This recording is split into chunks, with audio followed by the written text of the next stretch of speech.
शापित किला और रहस्यमयी वारिस बहुत समय पहले की बात है। भारत के मध्य भाग में एक समृद्ध राज्य हुआ करता था, आरवगढ़। यह राज्य नदियों, पहाड़ियों और घने जंगलों से घिरा हुआ था और वहां का शासन करता था महाराज वीरेंद्र सिंह, जो अपनी वीरता, न्यायप्रियता और बुद्धिमत्ता के लिए पूरे भारतीय उपमहाद्वीप में प्रसिद्ध थे। राजा की रानी का नाम था सौम्या देवी और उनका इकलौता पुत्र था राजकुमार आर्यमन, जो बचपन से ही बुद्धिमान, साहसी और रहस्य में रुचि रखने वाला था।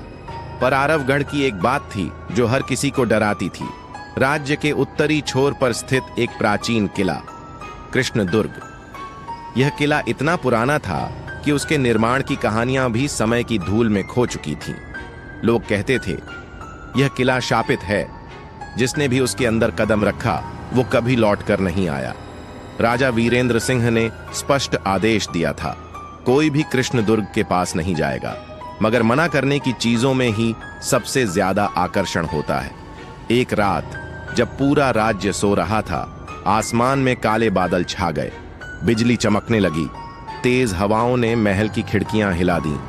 तभी पता चला कि राजकुमार आर्यमन अपने कक्ष से लापता है। महल में हड़कंप मच गया, चारों ओर सैनिक दौड़ाए गए, लेकिन राजकुमार का कहीं कुछ अता पता नहीं मिला। रानी सौम्या देवी रोती रहीं और राजा वीरेंद्र सिंह की आंखों में पहली बार डर दिखाई दिया। तभी राजकुमार के कक्ष में उसके तकिए के नीचे से एक किताब मिली, कृष्णदुर्ग का रहस्य। उस किताब के पहले पन्ने पर खून से लिखा था, वह जिसे सच्चाई चाहिए उसे अंधकार से गुजरना होगा।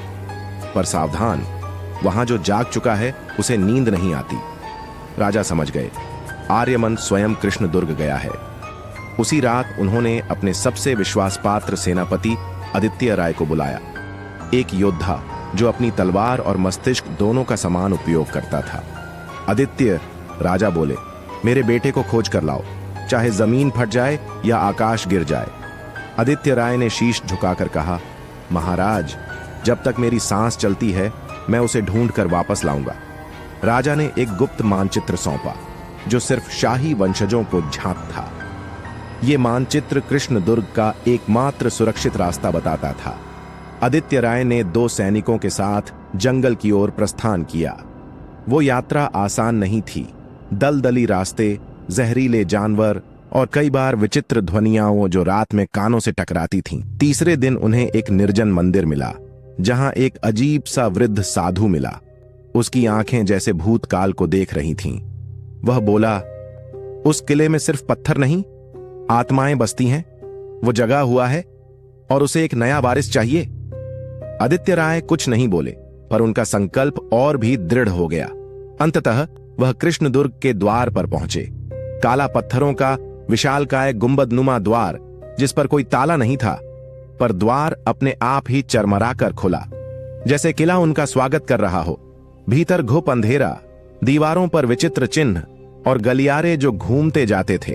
हर मोड़ पर या तो कोई जाल था या कोई जिंदा दिखता, पर असल में निर्जीव प्राणी। वह भूल भुलैया किसी सामान्य इंसान के बस की बात नहीं थी। आदित्य राय ने एक एक करके सारे रास्ते पार किए और अंततः पहुंचे एक विशाल गर्भगृह में, जहां चारों ओर आग की लपटें, धुएं और छायाएं थीं। वहां सामने एक पत्थर की वेदी पर राजकुमार आर्यमन बेहोश पड़ा था, पर उसके चारों ओर जंजीरें थीं और आंखें खुली थीं। पर वे आंखें वैसी नहीं थीं जैसी पहले थीं। उसमें कुछ और था, जैसे किसी और की उपस्थिति। तभी एक गूंजती आवाज आई, कोई शरीर नहीं, पर उसकी उपस्थिति चारों तरफ महसूस हो रही थी। तुम देर से आए हो रक्षक। किला हर 100 वर्षों में एक वारिस चुनता है और यह राजकुमार अब मेरा है। आदित्य राय समझ गए कि यह कोई तांत्रिक शक्ति है जो आर्यमन के माध्यम से पुनर्जन्म लेना चाहती है। किंवदंती थी कि कृष्णदुर्ग में एक तांत्रिक भैरवनाथ ने अमृता पाने के लिए एक प्रयोगशाला बनाई थी, पर प्रयोग असफल रहा। उसकी आत्मा किले में कैद हो गई और वह हर शताब्दी किसी शाही रक्त के माध्यम से लौटने की कोशिश करता है। इस बार उसने आर्यमन को चुना था। आदित्य राय ने तलवार निकाली, पर आवाज हंसी, तलवारें आत्माओं को नहीं काट सकती। तभी आदित्य राय ने वह मंत्र पढ़ा जो केवल राजवंश के रक्षकों को पीढ़ियों से सिखाया जाता था। वह मंत्र आत्माओं को बांध सकता था। पूरे किले में कंपन होने लगा। दीवारें दरकने लगीं और आग की लपटों ने आकार लेना शुरू किया। एक विशाल आकृति उभरी, पर मंत्र के प्रभाव से वह धीरे धीरे चिल्लाती हुई धुएं में बदल गई। आदित्य राय ने दौड़कर राजकुमार को उठाया और बाहर भागे। जैसे ही वे मुख्य द्वार से बाहर निकले, पूरा कृष्णदुर्ग जलकर राख हो गया। राजमहल में जब वे लौटे तो पूरा राज्य उन्हें देखने उमड़ा। आर्यमन जीवित था, पर उसकी आंखों में अब और गहराई थी, जैसे उसने जीवन से परे कुछ देख लिया हो। राजा वीरेंद्र सिंह ने अपना सिंहासन पुत्र को सौंपा और स्वयं तपस्या हेतु वन को चले गए। राजकुमार आर्यमन ने राज्य को नए मार्ग पर चलाया, ज्ञान, विज्ञान और न्याय का। उसने राज्य की प्राचीन मान्यताओं की जगह तार्किक सोच और शोध को स्थान दिया। पर कृष्णदुर्ग का रहस्य वहीं नहीं थमा। कई वर्षों बाद महल के पुस्तकालय में आर्यमन को एक और पुस्तक मिली, बिना शीर्षक की, जिसमें केवल इतना लिखा था: हर आत्मा मरती नहीं, कुछ बस सो जाती हैं।